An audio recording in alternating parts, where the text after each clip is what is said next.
po binisita at hinatiran ng tulong ni Senador Christopher Bongo ang mga sinalanta ng bagyong Ulysses sa Cavite. Sa kanyang pagbisita, iba't ibang issue ang binigyan niya ng pahayag.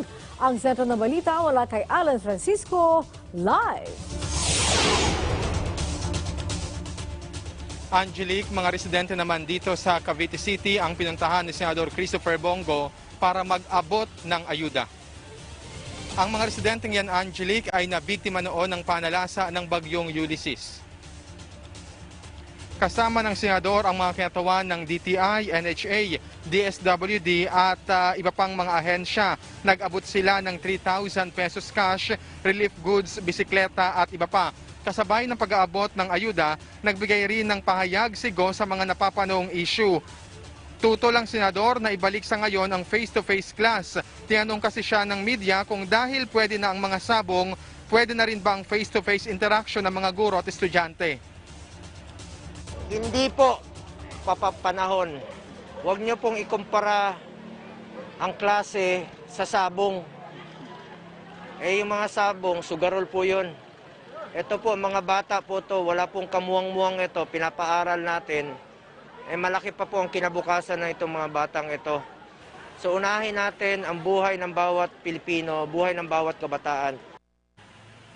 Hinikayat din, Angelique, ni Go ang publiko na iwasan muna ang pag-asagawa ng mga party lalo't wala pang COVID-19 vaccine. Kaugnay ng bakuna laban sa COVID-19, sisiguraduhin ni Go na titiyakin muna ng pamahalaan na ligtas itong gamitin. Kapag mapatunayang ligtas, uunahin aniyang makinabang dito ang mga mahirap.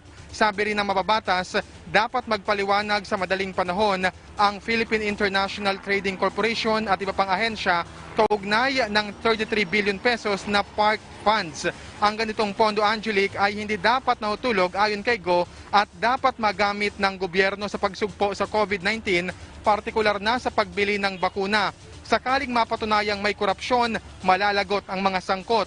Mahigpit aniyang bilin ni Pangulong Duterte ang pagtuldok sa katiwalian sa bansa. Bukas naman may ikipagpulong ang senador sa mga opisyal ng Cagayan kaugnay ng tuloy-tuloy na pagbaha roon at ang mainam na solusyon para rito. Sa panukala namang Climate Emergency Declaration ng Kamara, mainam aniya ito ayon kay Go dahil sa climate change.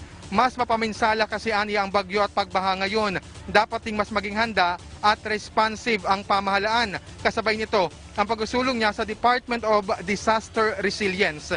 Angelique, ngayong birthday anniversary nga ni Gat Andres Bonifacio, ang payo naman ng senador sa mga kabataan, tutukan ang pag-aaral. Live mula rito sa Cavite, Angelique. Okay, maraming salamat sa iyo, Alan Francisco.